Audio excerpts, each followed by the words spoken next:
to Before You Tank, thriving in an industry that sucks. We say it sucks because 98% will fail. Our mission is to make sure you don't. Hi everybody, we're back. I got Katie and Keith with me today, and we are excited. Again, it might be a little more personal to me, but I wanted to talk about creative marketing. Inventors are awesome at creating awesome ideas, but then they kind of stop at that, right? They get through prototyping and then their little brain goes, I don't know what I'm going to do to market this. And so I wanted people to understand that, we all have this, there's kind of a system, right? You try to get your sell sheet in front of somebody, or you try to knock on a buyer's door. But I have found in my past that being a little more creative could help me get around the line. So I'm going to share the truth of a past story of my pantyhose deal. I did end up getting a very large amount of money for it. We got $35 million total. I got 4.1 million down. And what we didn't affect that, but we had a lot of fun on an approach where we built what I call must have it campaign. And so I had my inventor or friends of mine or whoever I could recruit started calling companies asking for this product, because I was like, if you get enough people going, where is it? Then when I call on them, I have a fighting shot at making a sale. So for me, I live for this creativity, but it works. So ideals like that stand out of the norm tend to do really well. I've been at a chamber of commerce meeting where I walk in late, I carry smelly things in my hand, and I apologize for being late. And they always say, well, you're already in the center, do your pitch now. Then I can do my pitch and go home, you guys. And they never forget you because you walked in late, you made a lot of noise, you came with lots of smelly, gooey things, and people love it. So that's the kind of thing I'm trying to get across, is like how to think outside the box to stand out. And Katie, I know you have a great story about one of the inventors that you've coached, and she's a friend. She's okay. a friend. She had approached me with her idea about 6 years ago, and we just gave her some guidance. So fast forward, she was asked to be part of Founding in Color, which has been done by NBC Universal. Comcast out of my city, Philadelphia. So was really excited to attend the premiere with her for that. And she is from Orlando. So she is the innovator for Palm Connect. Her name's Marianne. So now they did a whole show with her in it. Well, there are 11 founders total. So from all across the country, really, really incredible. Wow. But my point telling you this was free PR for her. Yeah. So incredible PR backed by NBC Universal, the biggest in the country, one of the three biggest, CBS, NBC, ABC. So if you can get your hands on this type of PR where you can apply for any type of program like this that's going to put you on television, put you in the media, whether it be Shark Tank, whether it be the Discovery Channel, they do a lot of those types of things. And just do a Google search, poke around online and check out and see what might be offered. And if you fit the bill, because you just might, and they might choose you. And you guys, I got to tell you, Keith, after she went to the premiere, and I think it was like 6 or 8 hour premiere. So it was a big deal. And they had pictures with all these things. It just looked so professional. But she calls me on the ride home. She's like, look, I'm going to get my husband, who you guys, I joke, is the patent attorney. She's like, I'm going to get him to do for her like some work so that we can get some stock, because she's about to blow. And it was because it's so obvious that once you get that much PR, it's going to make a difference. So no matter what she's done on her own, somebody just nurtured her and turned her into and she's amazing. She is absolutely incredible. She's done all of this on her own. But I really had to share that story because anybody has the opportunity to do this. Everybody has the opportunity to do this. And I can't stress that enough. So, and if you don't get into Shark Tank the first time, apply again, and maybe apply again. Because you just might get in at some point. I love that you brought up Shark Tank too, because a lot of people only think of it in the funding aspect, right? But even if you don't get funding, you are out there and your idea is like, there might be a million people that are like, well, I don't agree with that shark. I'd have bought that thing in an instant, right? Right. And from a PR standpoint, exactly. And from a PR standpoint, you can repurpose that taping again and again and again. And that's free, which is awesome. You can blow up your social media. And if you don't have social media, that's another creative marketing. So you might not be thinking of it that way, but grow your Instagram. That's a really big deal. Which is so funny because we are before you tank, and we are tank because everybody knows Shark Tank, right? So we knew that if you caught on to the word tank, it's going to stick. And we know we have girls who have been on Shark Tank who now need help with sales and growth, and we're helping them continue on. Yes. But every time you mention Shark Tank, people automatically in their head think, oh, this product's great, and they must have done great. Right, and they automatically think you made it. That's not typically ever the case. And actually, Founding in Color, if you look it up, it's a great show. I highly recommend watching it.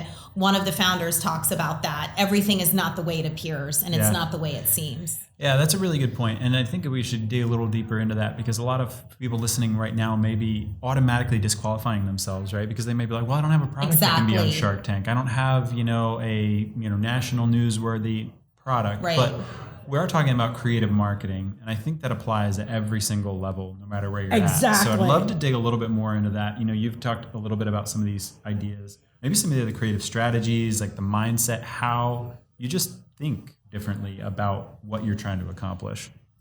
Well, and for me, you guys, I'm always thinking, how do I get a company to look at my product to license, or how do I get a buyer to want to purchase? And you guys, I think it takes 7 times for a buyer to say no before they'll say yes. Yeah. Right?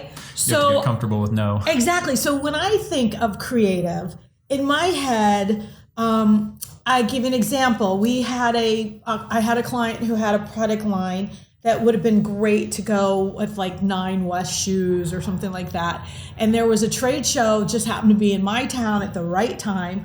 And we went and barged right into the trade show that was kind of exclusive. I went in the door, kind of fumbled around a little naive, and happened to run smack into the 9 West guy.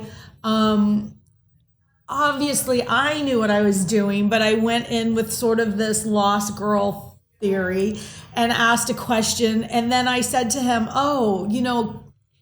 I have something that I think you would absolutely love. And he was so sweet as he walked me out saying, here's my business card. We can do this at the right time, but we are open to it. That's all I wanted. I knew that going in. So I'm saying to yourself, without being rude and inconsiderate, there are creative ways to make things stand out. And, like when you go to a trade show, have you guys ever gone where they have like cookies? And you're always, everybody goes to the cookie thing. It's that kind of ideal that kind of, like I have sent emails to buyers that are kind of catchy in the pitch. So, like on my subject line, it's like, think of things that I say, I appreciate that thought, but what? And then they go, what? And so they open my email, right? Because it's like, did I say something? And what did I say? So that's the kind of thing that I was thinking about when I was thinking, how do I do creative marketing? How can you do things that stick out? Yeah, and I think a really important theme in all of those, right, is kind of getting down to, thinking about who you're really trying to connect with and what their day may look like and what they may care about, because then you can think through opportunities to, find yourself in their path with something that's relevant to what they're thinking or what they're, because if you just lob something over the wall, like, oh, check out my great whatever it is today, they're like, great, I'm busy. Exactly. That's my point. Absolutely. So there has to be that has to be something a little creative, and that's why I said, sometimes it's your subject line, or sometimes it's, I've had a few sell sheets that are just a little more fascinating, or, I know sometimes when you tell a story part way, where you actually can pull somebody in, but then you don't finish. And when I first heard that, I thought, really? But I've done it. Right. And it is amazing how some buyer that have been dying to get there, I start to tell the story and I'm like, all right, well, maybe I'll just finish, if it's something you're interested in, I'll be more than happy. I don't want to take up all your time. And they'll go back and say, all right, I got to know. I mean, it doesn't always work, but sometimes it's like, I got to know. And I'm thinking, oh my God, this worked. So those are the kind of things that I was trying to think of, is how do you... And subject lines really are a big deal. I mean, especially even in PR. So, trying to get placements for innovators and that sort of thing too. And 7 times is key. 7 times, you gotta remember that. 7 times rejection, and then you'll finally get something. So persistence is also really key. But you can Google best subject lines. I've done it before for my PR clients. Nice. You can definitely do that because you really want to look at your open rate and see who's opening, how many people are opening, that sort of thing. And that's really powerful. Tell them how to use the new thing, the AI thing. Oh, yeah. So the Chat GPT. This is very controversial. However, if you are doing all the things, which I know all of you founders are, innovators, inventors, you're doing all of the things, you can really rely on this Chat GPT. So if you're writing an email to anyone, a buyer, anyone, you can type into the AI, rewrite in the style of a letter to a buyer for XYZ, whatever it is you're looking to do. And then type in a headline of what you want, or even type the whole email so you have specifics in there, and then it'll come up with something that is very It rewrites formal. it for you It'll guys. rewrite It's the whole crazy. thing. But you have to be very specific, specific. So you have to tell it exactly what to do, sort of like a robot, and it's exactly what it is. But it can be really helpful. I just want to clarify this for anyone who's listening. You guys, it's crazy. Yeah. I have a very distinct me. It's obvious that I have these words that I use and what I've done. And Katie did this for me. Yeah. And she was trying to duplicate some of the stuff for me. And she said to me, I put it in and I loved it. And I thought, there is no way it's going to know this thing and this thing and this thing. Yeah. And I read it and I was like, I don't even have to exist. It's really good at matching your tone and It's your shocking. phrasing It did. and It's stuff. ridiculously scary. Very quickly. Yes. It's very cool, That's a good guys. point, right? It's In very terms cool. of creative process, even how you're thinking, the different tools that are out there, right? Sometimes, we get stuck in thinking, oh, I have to send this kind of email, right? Sometimes it's just a different way. Right. I've had people use Instagram outreach for different things, just because they're trying to get to someone who's in that demographic who uses that more than email, right?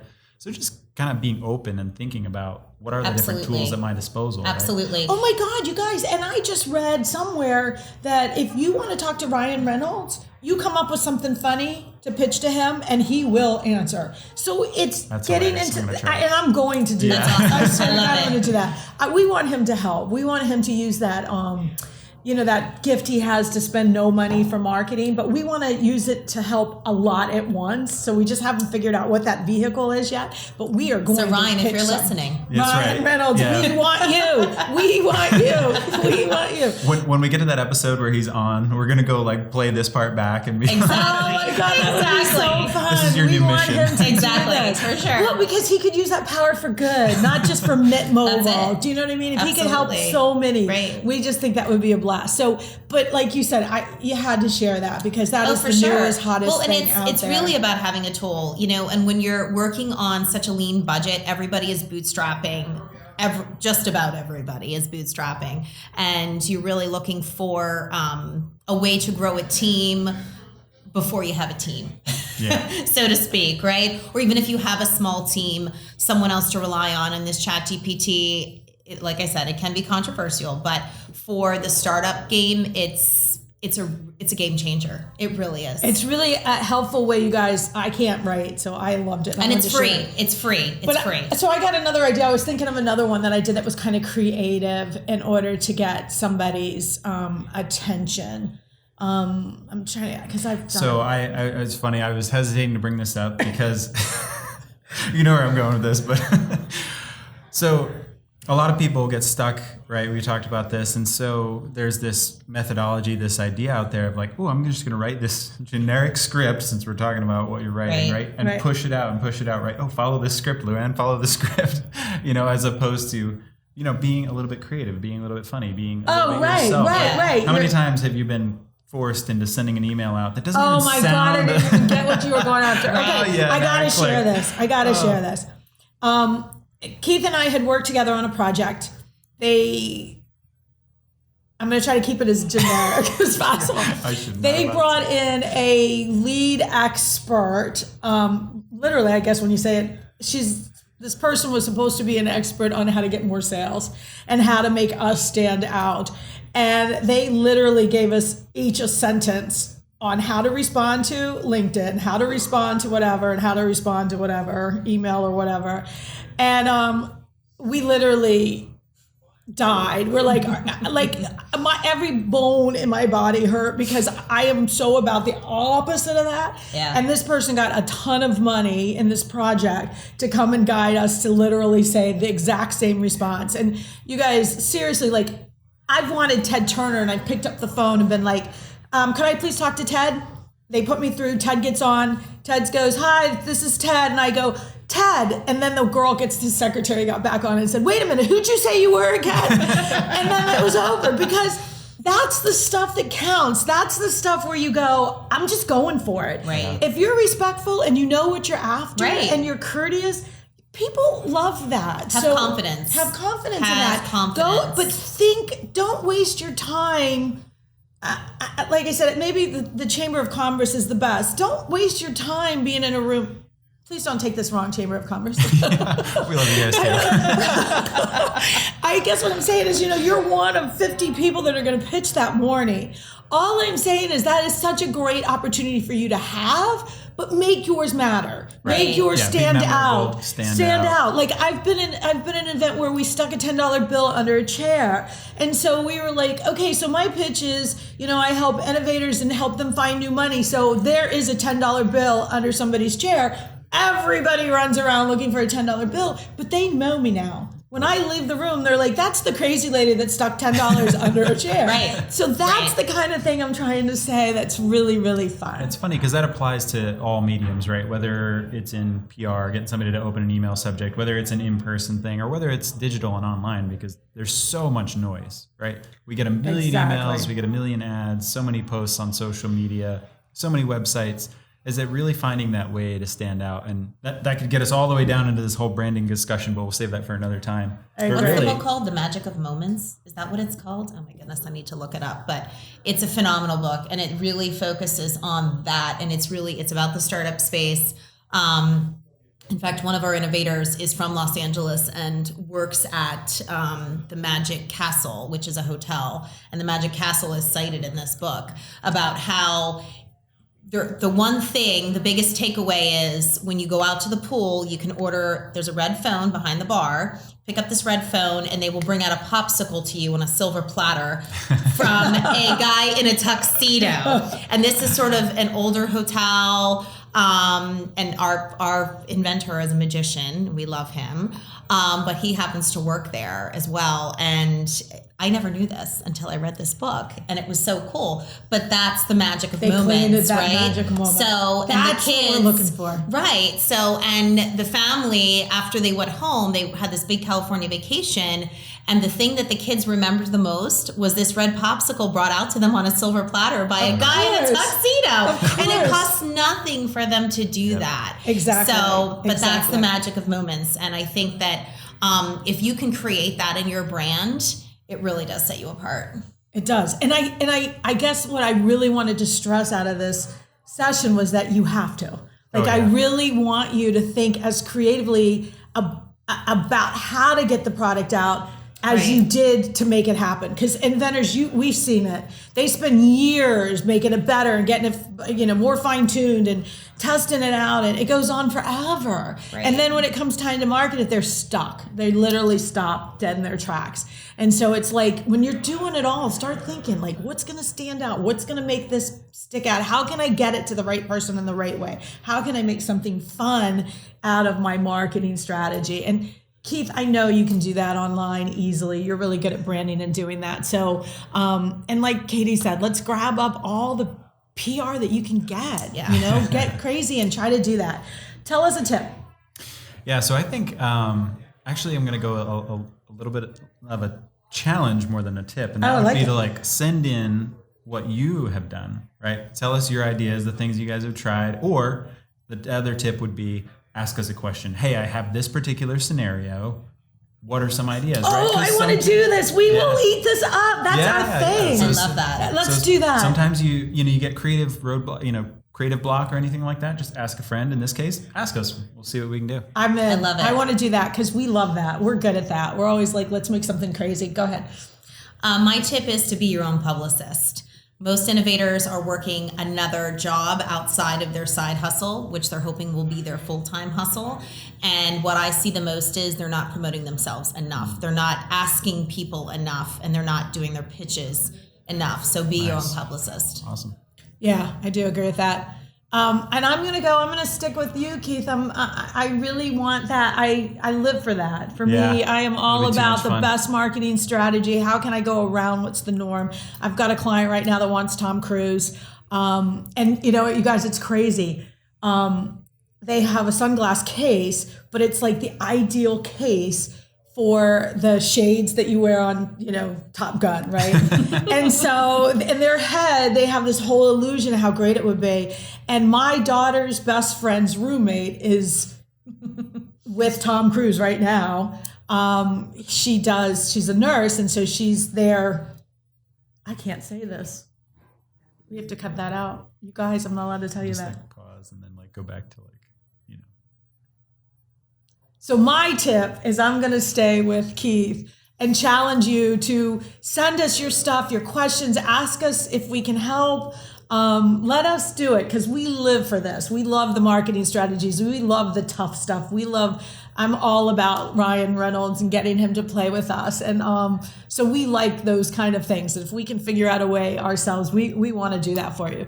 And I ask that you think about that even when you're sending it. Let yourself think really large and be like, gosh, if I could have anything, I would want my product to be whatever, whether it's in Target or so-and-so, some celebrity lives in it or whatever.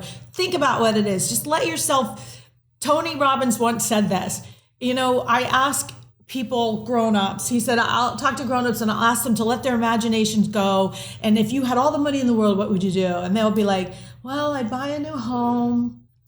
I guess I would upgrade my car. And he said, but you ask a kid at 6 years old, if you could have anything, what would you want? I'm going to get a house, and you can have a house, and I'm going to get you a house, and I think we should drive limos. And right? Kids will go because their brains haven't gotten doubtful. Yep. So I'm going to challenge you to just let it go. Be as big as you can, because if you can get 10% of your biggest, your life is amazing. So we're going to end on that note, and we'll see you next week. Thanks, guys.